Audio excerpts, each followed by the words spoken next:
ಬಂಧುಗಳೇ, ಇವತ್ತು ಮಂಗಳೂರಿನಲ್ಲಿ ಬಜರಂಗ ದಳದ ಸಂಯೋಜಕರ ಸಮಾವೇಶ ನಡೀತಾ ಇದೆ.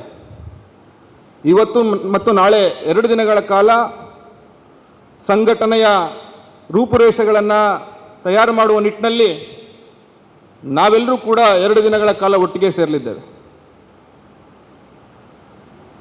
ಈ ಅಧಿವೇಶನ ತುಂಬ ಮಹತ್ವವಾಗಿರ್ತಕ್ಕಂಥದ್ದು ಬಂಧುಗಳೇ. ಒಂದು, ಈ ಅಧಿವೇಶನ ಕಳೆದ 4 ವರ್ಷಗಳಿಗೊಮ್ಮೆ ನಡೀಬೇಕಾಗಿತ್ತು. ಆದರೆ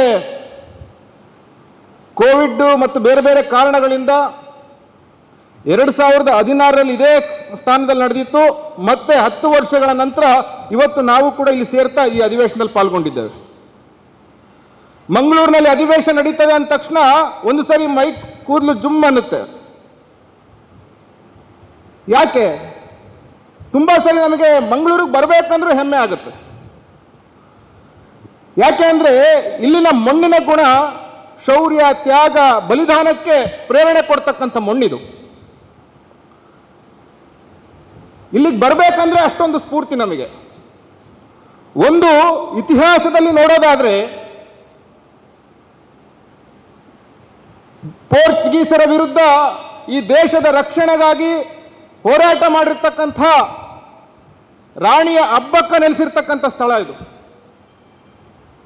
ಈಗ 500ನೇ ವರ್ಷ ರಾಣಿ ಅಬ್ಬಕ್ಕನ ಜನ್ಮದಿನಕ್ಕೆ.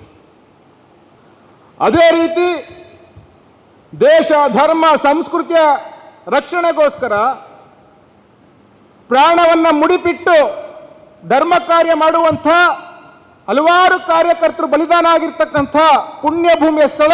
ಅದಕ್ಕೋಸ್ಕರ ಮಂಗಳೂರಿಗೆ ಬರಬೇಕು ಅಂತಂದ್ರೆ ಎಲ್ಲ ಬಜರಂಗಿಗಳಿಗೂ ಒಂದು ಸ್ಫೂರ್ತಿ ಸಿಗುತ್ತೆ ಯಾವಾಗಲೂ ಕೂಡ. ಬಂಧುಗಳೇ, ಬಜರಂಗ ದಳ ಸಂಘರ್ಷಕ್ಕಾಗಿಯೇ ಹುಟ್ಟಿದ್ದು, ಸಂಘರ್ಷದಿಂದಲೇ ಹುಟ್ಟಿದ್ದು.